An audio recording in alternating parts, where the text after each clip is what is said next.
അയോധ്യ രാമക്ഷേത്രത്തിൽ പ്രതിഷ്ഠിക്കാനുള്ള രാമവിഗ്രഹം ഇന്ന് ഗർഭഗൃഹത്തിൽ എത്തിക്കും. ക്ഷേത്രത്തിൻ്റെ വാസ്തുപൂജയും ഇന്നാണ്. പ്രാണപ്രതിഷ്ഠ ചടങ്ങിന് ദിവസങ്ങൾ മാത്രം ശേഷിക്കെ അയോധ്യയിൽ സുരക്ഷ ശക്തമാക്കിയെന്നും രാധാകൃഷ്ണൻ റിപ്പോർട്ടിൽ പറയുന്നു.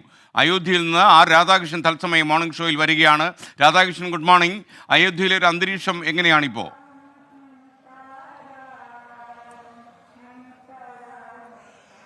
SKN, ഒരുപക്ഷെ ഞാൻ ഈ വാക്കുകൾ കൊണ്ട് പറയുന്നതിനേക്കാൾ കൂടുതൽ നമുക്ക് അതൊന്ന് പ്രേക്ഷകർക്ക് കാണിച്ചു നൽകാം. ഞാൻ ഈ നിൽക്കുന്നത് ഹനുമാൻ ഗർഹി ക്ഷേത്രത്തിന് മുന്നിലാണ്. ഹനുമാൻ ഗർഹി ഈ അയോധ്യ ക്ഷേത്ര നഗരിയിലെ ഏറ്റവും പ്രധാനപ്പെട്ട ക്ഷേത്രമാണ്. ഇവിടെ നിന്നാണ് ഈ അയോധ്യയിലെ എല്ലാ ചടങ്ങുകളും ആരംഭിക്കുന്നത്. കഴിഞ്ഞ ദിവസങ്ങളിൽ ഒരുപക്ഷെ ഈ ക്ഷേത്രത്തിന്റെ നിർമ്മാണ പ്രവർത്തനങ്ങൾ ആരംഭിക്കുന്നതിന് തൊട്ടു മുമ്പ് പ്രധാനമന്ത്രി ഇവിടെ വന്നിട്ടാണ് ഈ ചടങ്ങുകളിലേക്ക് കടക്കുകയും ഒക്കെ ചെയ്തത്. ഈ ക്ഷേത്രം അടക്കമുള്ള എല്ലാ ഇടങ്ങളിലും വളരെ കർശനമാകുന്ന വിധത്തിൽ സുരക്ഷ ഒക്കെ ഒരുക്കിയിട്ടുണ്ട്. എന്നാൽ ഈ സുരക്ഷ എന്നതിനേക്കാൾ ഉപരി വലിയ രീതിയിലുള്ള ജനങ്ങളുടെ കടന്നുവരവ് ഈ മേഖലയിലേക്ക് ഉണ്ടാകുന്നു. ഭക്തരായിട്ടുള്ള ആളുകളുടെ കടന്നുവരവ് ഉണ്ടാകുന്നു.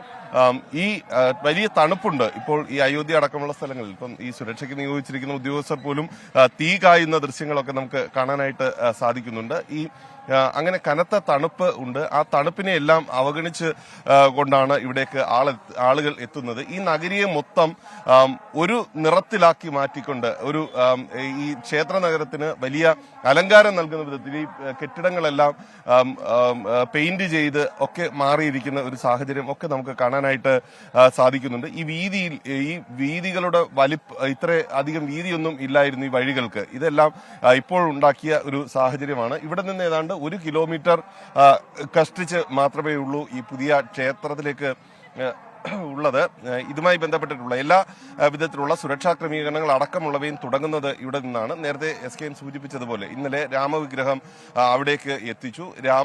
രാംലല്ല എന്ന പേരിലാണ് ഈ രാമവിഗ്രഹം അറിയപ്പെടുന്നത്. അതെന്തുകൊണ്ടെന്നാൽ ബാലനായിട്ടുള്ള രാമന്റെ വിഗ്രഹമാണ് അവിടെ പ്രതിഷ്ഠിക്കുന്നത്. അതുകൊണ്ട് ഈ രാംലല്ല എന്നാണ്. 5 വയസ്സുള്ള ഒരു ബാലൻ ആണ് നിയമപരമായിട്ട് സുപ്രീം കോടതി ഈ ഭൂമി അനുവദിച്ച് നൽകിയത് രാംലല്ലയ്ക്കാണ്. അതുകൊണ്ടാണ് അവിടെ രാംലല്ല പ്രതിഷ്ഠിക്കുന്നത്. വലിയ രീതിയിൽ ആ ക്ഷേത്രത്തിന്റെ ഏതാണ്ട് നിർമ്മാണ പ്രവർത്തനങ്ങൾ 3 നിലകളിലായിട്ടാണ് നടന്നു വന്നത്. അതിന്റെ 2 നിലകളിൽ ഈ പ്രവർത്തനങ്ങളെല്ലാം പൂർത്തീകരിച്ചിട്ടുണ്ട്. പ്രാണപ്രതിഷ്ഠ 22-ാം തീയതി നടക്കാൻ പോവുകയാണ്. അതിനു വേണ്ടിയിട്ടുള്ള പൂജകളാണ് ഇന്ന് തുടങ്ങുന്നത്. അതിൽ ഏറ്റവും പ്രധാനപ്പെട്ടത് ഈ പൂജകൾ തുടങ്ങുന്നത് ഗണേശ പൂജയോടുകൂടിയാണ്.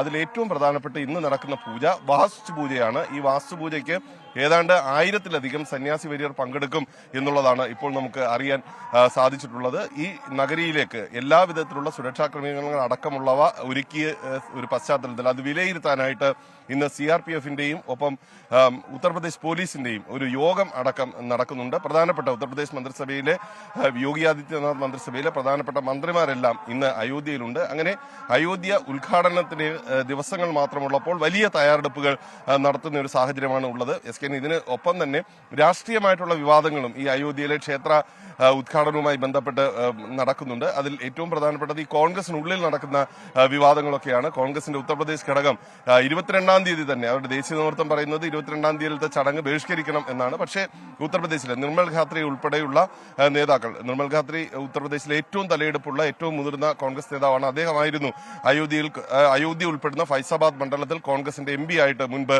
പ്രവർത്തിച്ചിരുന്നത്. അദ്ദേഹം പറയുന്നത് 22-ാം തീയതി ഈ ചടങ്ങിൽ ഉത്തർപ്രദേശിലെ എല്ലാ കോൺഗ്രസ് പ്രവർത്തകരും പങ്കെടുക്കും. കാരണം ഉത്തർപ്രദേശിന്റെ ഒരു ആഘോഷമാണ് നടക്കാനായിട്ട് പോകുന്നത് എന്നാണ് അദ്ദേഹം പറയുന്നത്. ദേശീയ നേതൃത്വം ഇതിനെ അംഗീകരിക്കുന്നില്ല. അങ്ങനെ രാഷ്ട്രീയമായിട്ടുള്ള വാദപ്രതിവാദങ്ങളും നടക്കുന്നുണ്ട്. ഈ ഒരു പശ്ചാത്തലത്തിൽ നമ്മുടെ ഡൽഹി മുഖ്യമന്ത്രി അരവിന്ദ് കെജ്രിവാൾ അന്ന് വരുന്നില്ലെങ്കിലും അതിനടുത്ത ദിവസങ്ങളിൽ ക്ഷേത്രം സന്ദർശിക്കും എന്ന് ഇപ്പോൾ വ്യക്തമാക്കുകയും ചെയ്തിട്ടുണ്ട്. അങ്ങനെ രാഷ്ട്രീയമായിട്ടും ഒപ്പം ഈ ക്ഷേത്രത്തിന്റെ ഉദ്ഘാടനം കൊണ്ടും അടുത്ത ദിവസങ്ങളിൽ ഏറ്റവും പ്രധാനപ്പെട്ട വാർത്താ കേന്ദ്രമാകാൻ പോകുന്ന അയോധ്യ അതിനുവേണ്ടിയിട്ടുള്ള എല്ലാ ഒരുക്കങ്ങളും പൂർത്തിയാക്കി തയ്യാറെടുക്കുകയാണ്. Okay, thank you. രാധാകൃഷ്ണനാണ് അയോധ്യയിൽ നിന്ന് നമുക്കൊപ്പം തത്സമയം ചേർന്നത്. രാധാകൃഷ്ണൻ വീണ്ടും ചേരും ആവശ്യമുള്ള സമയത്തൊക്കെ. എല്ലാ ബുള്ളറ്റിലും രാധാകൃഷ്ണൻ സാന്നിധ്യം ഉണ്ടാകും. നമ്മുടെ വാർത്താ സംഘം അയോധ്യയിൽ ക്യാമ്പ് ചെയ്യുകയാണെന്ന കാര്യം പ്രേക്ഷകർക്ക് അറിയാമല്ലോ. വിനോദ് തോമസ് പറഞ്ഞു good morning SKN. Good morning. ഇന്നലത്തെ ഫ്ലവേഴ്സ് ഒരു കോടിയിൽ വന്ന അമ്മു എന്ന കുട്ടി എന്തൊരു ക്യൂട്ടായിരുന്നു. നല്ലൊരു ഫ്യൂച്ചർ ഉണ്ടാവട്ടെ അവൾക്ക്. അവൾ കരഞ്ഞപ്പോൾ ഞങ്ങളും കരഞ്ഞുപോയി. ഞങ്ങളും അവളെ നെഞ്ചോട് ചേർത്തു എന്നാണ് വിനോദ് തോമസ് പറഞ്ഞത്. റഫീഖും ഇതേ കാര്യം പറഞ്ഞ് എഴുതിയിട്ടുണ്ട്. പല പ്രേക്ഷകരും അവൾക്ക് സഹായം വാഗ്ദാനം ചെയ്ത് വാട്സപ്പിൽ എനിക്ക് എനിക്ക് സന്ദേശം അയച്ചിട്ടുണ്ട്. അതിൽ ചില പ്രമുഖരായ രാഷ്ട്രീയ നേതാക്കന്മാരുണ്ട്. അവരുടെ ഒന്നും പേര് വെളിപ്പെടുത്താൻ പാടില്ല എന്ന് എനിക്കറിയാം. മാത്രമല്ല, ഈ അമ്മുവിന് സംഭവിച്ച ദുരന്തം എന്താണെന്ന് ചോദിച്ചു കഴിഞ്ഞാൽ, അവളുടെ അച്ഛന് ഓർമ്മ നഷ്ടപ്പെട്ടു, അദ്ദേഹം വീട് വിട്ടുപോയി. അമ്മ അവരുടെ സൗകര്യം തേടി അവരും വീട് വിട്ട് മറ്റൊരാളിൻ്റെ പിന്നാലെ പോയി. ഈ കുട്ടി തനിച്ചായി ജീവിതത്തിൻ്റെ പെരുവെയിലത്ത് അവളെ നിർത്തി ഒറ്റയ്ക്കാക്കി കടന്നു പോവുകയായിരുന്നു അമ്മയും അച്ഛനും 2 കാരണങ്ങളാൽ. അപ്പോൾ തനിച്ചായി പോയ അമ്മ സങ്കടക്കടലിൽ വീണ ഒരു സാഹചര്യമാണ് ഫ്ലവേഴ്സ് ഉരുകൂടിയിൽ അവൾ തുറന്നു പറഞ്ഞത്. അപ്പോൾ തീർച്ചയായിട്ടും ലോകത്തിലുള്ള ഫ്ലവേഴ്സിൻ്റെ ലക്ഷക്കണക്കിന് പ്രേക്ഷകർ അവൾക്ക് പിൻബലം നൽകുമെന്ന് ഞാൻ ആ പരിപാടിയിൽ പറഞ്ഞിരുന്നു. അവൾ ഒറ്റയ്ക്കല്ല, അവളെ നെഞ്ചോട് ചേർക്കാൻ ആയിരക്കണക്കിന് ആളുകൾ മുന്നോട്ട് വരും എന്ന് ഞാൻ പറഞ്ഞിരുന്നു. ഇന്ന് ഉച്ചയ്ക്ക് 1 മണിക്ക് ഫ്ലവേഴ്സിൽ ഈ പരിപാടിയുടെ പുനഃസംപ്രേഷണം നിങ്ങൾ കണ്ടു നോക്കൂ. അമ്മു അനുഭവിക്കുന്ന നിസ്സഹായത ഈ പല സ്ത്രീകളുടെയും പല പുരുഷന്മാരുടെയും കണ്ണു തുറപ്പിക്കട്ടെ എന്നാണ് എനിക്ക് പറയാനുള്ളത്. സ്വന്തം സുഖം തേടി അവർ യാത്രയായുമ്പോൾ നമ്മൾ അവശേഷിപ്പിച്ചു പോകുന്ന ആളുകളുടെ ദുഃഖവും ദുരന്തവും എന്താണെന്ന് മനസ്സിലാക്കാതെ പോകുന്നു അവർ എന്നാണ് എനിക്കുള്ള ഏറ്റവും വലിയ പ്രതിഷേധം.